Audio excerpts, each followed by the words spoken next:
நம்ம ஏதாவது ஒரு செயல் செய்யறோம்னா ஒரு நல்ல குருவுடைய ஆலோசனையோடு செஞ்சோம்னா அந்த செயல் வெற்றி பெறும். நிறைய பேர் இன்னைக்கு எல்லாத்துலயும் தோத்து போறோம்.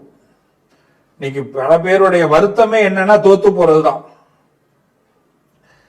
தொழில தோத்து போறோம், மனுஷங்களுடைய அன்பை சம்பாதிக்க முடியாம தோத்து போறோம், குடும்ப உறுப்பினர்களுடைய வெறுப்பை சம்பாதிக்கிறோம், வருமானத்துல திருப்தி இல்லாம அதிருப்தியை சம்பாதிக்கிறோம். எல்லா திறமையும் இருந்து எந்த ராசியும் இல்லாதது போல நாமளே ஃபீல் பண்றோம். இப்படி ஏகப்பட்ட சிரமங்களுக்கு நடுவே தான் நாம எல்லாம் இருக்கிறோம். இந்த சிரமங்களை எல்லாம் இப்ப நல்லதா மாத்தணும்னா ஈசன் நினைத்தால் மட்டும்தான் நடக்கும். அந்த பரமேஸ்வரன் நினைத்தால் மட்டும்தான் நம்ம சிரமத்தை எல்லாம் போக்க முடியும்.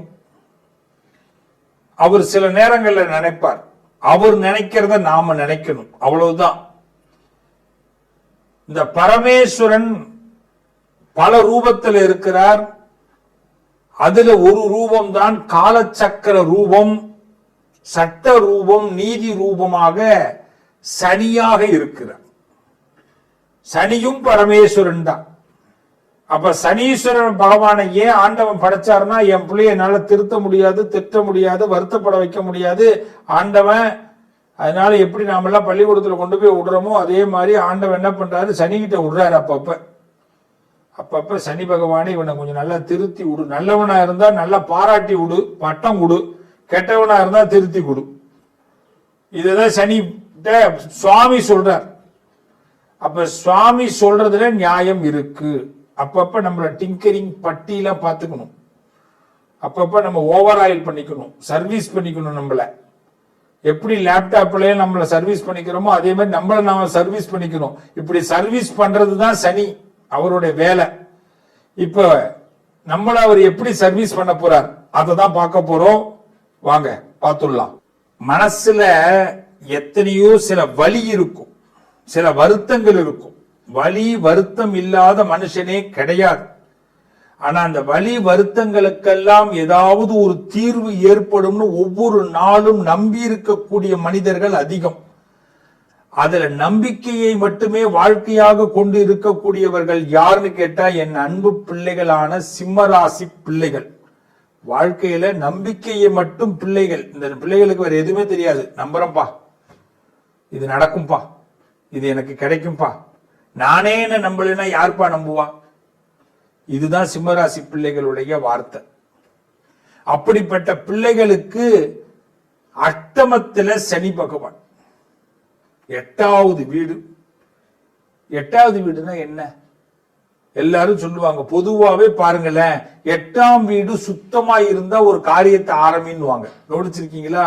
8வது வீடு சுத்தமா இருந்தா ஒரு காரியத்தை ஆரம்பிக்கலாம். 8வது வீடு சுத்தமா இருந்தா கல்யாணம் பண்ணலாம். கல்யாணம் 10 பொருத்தம் பார்த்து கல்யாணம் பண்றோம். எல்லாரும் வாழ்க்கையில பார்த்திருப்பீங்க. 10 பொருத்தம். யாராவது 4 நட்சத்திரம் பாக்குறீங்களா, நாழிகை பாக்குறீங்களா? தயவு செய்து இன்னைக்கு தெரிஞ்சுக்கிங்க, தினப்பொருத்தம் மட்டும் இருந்தா கூட கல்யாணம் பண்ணலாம். நல்லா தெரிஞ்சுங்க. கட்ட பொருத்தம் மட்டும் இருந்தா கூட கல்யாணம் பண்ணலாம். இந்த கல்யாணம் பண்றவங்களுக்கு எல்லாம் அன்பு வேண்டுகோள். நிறைய பேர் இந்த 10 பொருத்தத்தை பார்த்து தான் கல்யாணமே ஆகாம இன்னைக்கு ரொம்ப கஷ்டப்படுறோம். இன்னைக்கு நிறைய பேருக்கு எத்தனையோ பரிகாரங்கள்லாம் பண்ணி கல்யாண வாழ்க்கை வீணா போயிருக்கு. 10 பொருத்தம் பார்த்து கல்யாணம் பண்ணவெல்லாம் பட்டுன்னு டைவர்ஸ் ஆகிட்டே இருக்கிறான். காரணம் என்ன தெரியுமா? அது காதல் கல்யாணமா இருக்கட்டும், அரேஞ்ச் மேரேஜா இருக்கட்டும், நீங்க 10 பொருத்தம் பார்த்தா இருக்கட்டும், 10 பொருத்தம் பார்க்காம இருக்கட்டும், கல்யாணம் பண்ணும் போது 8வது வீடு உங்க கல்யாணம் பண்ற நேரம், தாலி கட்டுற நேரம், மோதிரம் மாத்திர நேரம், கையெழுத்து போடுற நேரம், சாந்தி முகூர்த்த நேரம், இவ்வளவு ஓப்பனா சொல்றேன், தப்பா பேசுறேன். இதுக்கெல்லாம் 8வது வீடு ரொம்ப முக்கியம். இதுக்கெல்லாம் 4 நட்சத்திரம் நாழிகை குறிக்கணும். பொதுவா பாத்தீங்கன்னா 8வது வீடு சுத்தமா இருந்து அந்த நேரத்தில் எதை துவங்கினாலும் வெற்றி கிடைக்கும். 8வது வீடு சாதகமா இல்லைன்னா எந்த காரியமும் சக்சஸ் ஆகாது. அங்கதான் பிரச்சனை. அவசரப்பட்டுறோம் வாழ்க்கையில. சிம்மராசிக்காரர்களே, உங்களுக்கு அஷ்டமத்திலே சனி, 8வது வீட்டிலே சனி. அப்ப என்னன்னா யாரை எங்க வைக்கணும்னு ஆண்டவன் உங்களுக்கு சொல்லி கொடுக்க போறார். யாரை எங்கே வைப்பது என்று யாருக்கும் தெரியல, அண்டங்காக்கைக்கும் குயிலுக்கும் பேதம் புரியல. இப்ப கடவுள் உங்களுக்கு பாடம் கொடுக்கிறார். எப்படி? இவனை இந்த இடத்துல வை, இவனை அதுக்கு பிறகு விடாத. நம்ம ஒண்ணு தெரியுமா, செருப்பு இருக்கும். செருப்பு ஒரு மனுஷனை தன்னை சுமந்து அழைச்சிட்டு போகும். அவனுக்கு கால் குத்தக்கூடாது, அவன் காலில் ஆணி குத்திடக்கூடாது, அவனுக்கு முள்ளு குத்திடக்கூடாது, அவன் கால் சுற்றிடக்கூடாதுன்னு பாதம் கூட தன்னுடைய பாதத்தை பாதுகாக்கக்கூடியது செருப்பு. ஆனா அந்த செருப்பை யாராவது வீட்டுக்குள்ள போட்டுட்டு போறானா? வீட்டுக்குள்ள போட்டுக்கிறதுக்கு வேற ஒரு செருப்பு வச்சிருப்பான். ஆனா அந்த செருப்பை எங்க கழட்டி விடணுமோ அங்க கழட்டி விட்டுருவான். அவ்வளவு பாதுகாக்கக்கூடிய அந்த செருப்பையே மனுஷன் கழட்டி விடுற அளவுக்கு தான் அவனுக்கு மனசு இருக்கும். அப்ப நம்ம நிறைய பேருக்கு உதவி பண்ணலாம், நிறைய பேருடைய ஆசைகளை நம்ம மனசுல போட்டு நம்ம ஆசையாக உண்டு பண்ணிக்கலாம். ஆனா இது எல்லாமே ஒரு காலகட்டம் முடியும் போது நம்மளை விட்டுடுவாங்கன்றத நம்ம தெரிஞ்சுக்கணும். அதுதான் உண்மை. அதுக்காக செருப்பு கேவலமான பொருள் அல்ல, நல்லா தெரிஞ்சுக்குங்க, பாதுகாக்கக்கூடிய பொருள். இன்னைக்கு பார்த்திருக்கீங்களா, ராமன் காட்டுக்கு போனா, பரதன் ஆட்சி பண்ணா, என்ன பண்ணா? ஆட்சி பீடத்துல ராமருடைய பாதத்தை வச்சு ஆட்சி பண்ணா. அதான உண்மை. நீ எதையுமே உலகத்துல இழிவாக பார்க்க கூடாது, அதுல ஒரு பெருமை இருக்கும். இந்த உலகத்துல இழிவுங்கிறதே கிடையாது. சிம்மராசி யாராவது இழிவாக இதுவரைக்கும் பார்த்திருந்தீங்கன்னா, இந்த சிம்மராசி பெருமையாக வாழக்கூடிய காலம்தான் அஷ்டம சனி. இத முதல்ல நல்ல தெளிவா தெரிஞ்சுக்கணும். சும்மா அஷ்டமத்துல சனி வந்துட்டாரு, அவ்வளவுதான், ஆட்டி படைக்க போறாரு, அம்புட்டும் காலி, நீ எல்லாம் அஷ்டம சனியில வெற்றி பெற ஆள் எல்லாரையும் நம்ம காட்டுறாங்க. அவங்க நீங்க பாருங்க, இது வரைக்கும் உங்களை உலகம் பேசாதவங்க கூட இப்ப பேச ஆரம்பிப்பாங்க. ஆட்டோமேட்டிக்கா உங்களுக்கு உயர்வு கிடைக்கும். எழுதி வச்சுக்கிங்க. உங்க திறமைக்கு மதிப்பு கிடைக்கும், மரியாதை கிடைக்கும். உங்களை நீங்க நம்புங்க, அவ்வளவுதான். உங்களை நீங்க நம்புங்க. உங்களுக்கு நீங்களே போஸ்ட் அடிச்சு விட்டுங்க, தப்பு கிடையாது. இன்னொருத்தன் அடிச்சு ஓட்டுவான்னு நம்பாதீங்க. அவன் அடிச்சு ஓட்டி விட்டு உங்களை அடுத்த திட்டத்துக்கு தயாரா இருப்பான். அவன் வாழ்த்தவும் வேணாம், சபிக்கவும் வேண்டாம். வாழ்த்துற அத்தனை பேர் சபிக்கிறான் சுவாமி. அவனுக்கு பிடிச்சா வாழ்த்துறான், பிடிக்கலன்னா சபிக்கிறான். என்ன நானே வாழ்த்திக்கிறேன், என்ன நானே பெருமைப்படுத்திக்கிறேன், என்ன நானே சந்தோஷமாக்கிக்கிறேன். என் கால் எனக்கு உதவி. நான் ஒரு பாதையை தேடணும்னா என் கால் போடாதான் அந்த பாதை தேட முடியும். இன்னைக்கு பாத்திருக்கீங்களா, கோவில்ல போனா ஜடாரி வைப்பாங்க, பெருமாள் அத பாதம். இந்த பாதம், பெருமாளுடைய பாதம் எங்க போகுது? தலைக்கு போகுது. பார்த்திருக்கீங்களா? அதனாலதான் பெரியவர்கள் பாதத்தை தொட்டு வணங்கணும். என்னைக்குமே வணங்கக்கூடியவர்கள் சிம்மராசிக்காரர்கள். ஆனா என்ன நினைச்சிட்டு இருப்பாங்க, சிம்மராசினா அவங்க கோபக்காரவங்க, சிம்மராசினா அவங்க வரட்டு கௌரவம் உள்ளவங்க, சிம்மராசினா கீழே இறங்கவே மாட்டாங்க, இப்படி நினைப்பாங்க. அப்படி கிடையாது. அவங்களுக்கு பிடிச்சதுன்னா எதையும் தலையில தூக்கி வச்சு கொண்டாடுவாங்க. பிடிக்கலன்னா வேணான்னு சொல்லக்கூடியவர்கள். இப்படிப்பட்டவர்களுக்கு இந்த அஷ்டம சனி உங்களை ஒரே ஒரு விஷயம், ஒரு கால் வைக்கும் போது அகலக்கால் வைப்பதை தவிர்த்துக்குங்க, அவ்வளவுதான். உங்களை நம்பி வைங்க, இன்னொருத்தரை நம்பாதீங்க. உங்க திறமைக்கு மரியாதை கொடுங்க, உங்க திறமைக்கு மதிப்பு கொடுங்க. அஷ்டம சனி வீணா போக மாட்டீங்க, நல்லா இருப்பீங்க. இந்த பரிகாரம் போது எல்லாரும் பண்ற ஒரு பெரிய தப்பு என்ன தெரியுமா, யாருக்கு தெரியாம போய் பண்ணிட்டு வரும், அதுதான் தவறு. அங்கதான் பிரச்சனைகள் முடியவே மாட்டேங்குது. பரிகாரத்துல கூட 4 பேருக்கு சொல்லிட்டு செய்ய சொல்லல, தெரிஞ்சு பண்ணுங்க. என்னைக்குமே ஒரு மனுஷன் வீட்டுல ரொம்ப சந்தோஷமா இருக்கேன் அப்படிங்கறத நம்ம ஸ்டேட்டஸ் போடுறோம், அதனால பல இழப்புகளை சம்பாதிக்கிறோம். அப்பப்ப சில ஸ்டேட்டஸ சோகமா வைங்க, அப்பப்ப சில வருத்தங்களை பதிவு பண்ணுங்க ஸ்டேட்டஸ் மூலமாக, நண்பர்களுக்கு, சொந்தக்காரவங்களுக்கு, தெரிஞ்சவங்களுக்கு எல்லாம்.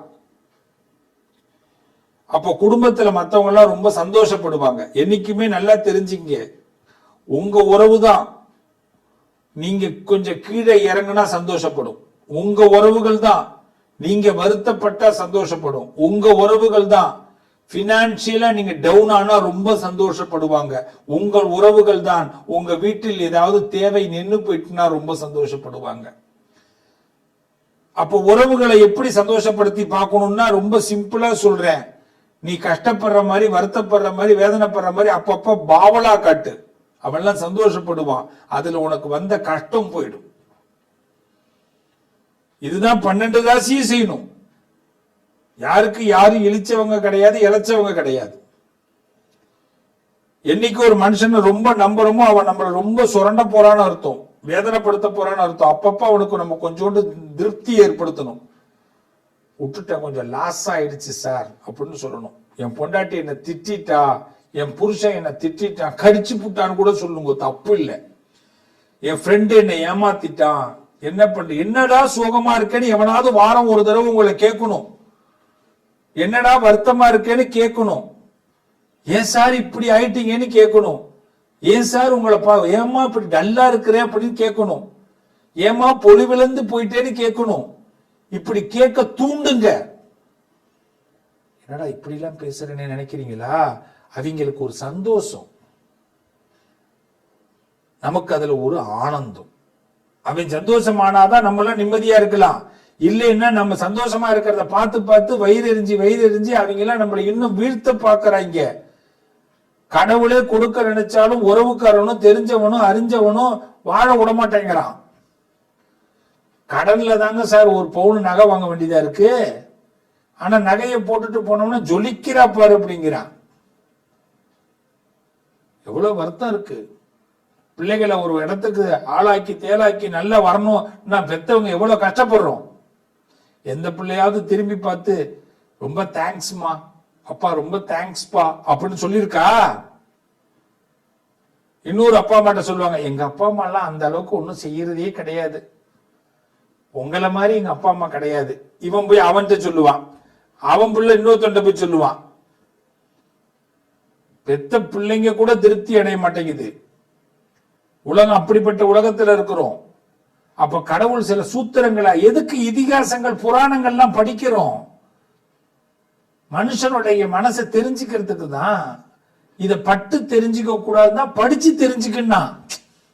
பெரியவர்கள்லாம் எதுக்கு இதெல்லாம் எழுதி வச்சான்னா, நீ கஷ்டப்படாதரா, பட்டு பட்டு தெரிஞ்சுக்க கூடாதரா, எல்லாத்தையும் எவ்வளவு பட்டினா அதுல கஷ்டமா வருது, உன்னால தாங்க முடியல, படிச்சு தெரிஞ்சுக்கோ அப்படின்னா. நம்ம என்ன பண்றோம்? படிக்கவும் மாட்டேங்கிறோம், பட்டுதான் தெரிஞ்சுக்கிறோம். அதனால இந்த சனி பெயர்ச்சியில, இந்த சனி பெயர்ச்சி உங்களுக்கு சங்கடத்தை கொடுக்க மாட்டார். முதல்ல அதை நம்புங்க. சங்கடம்ங்கிறது நம்ம பக்கத்துல இருக்கிற சங்கடத்தினாலதான். எல்லா சங்கடம் உறவு தான் சங்கடம்.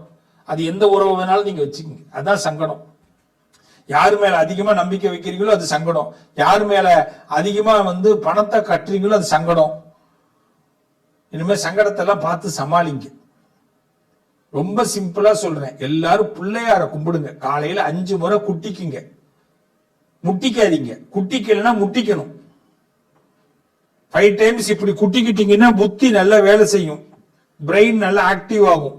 குட்டிக்க மறந்துட்டோம்னா செவுத்துல போய் முட்டிக்க வேண்டியதான். தப்பு பண்ணிட்டனே. பிராணாயாமம் பண்ணணும். மூக்க நல்லா அப்படி மூச்சை இழுத்து விடணும் 5 டைம்ஸ்.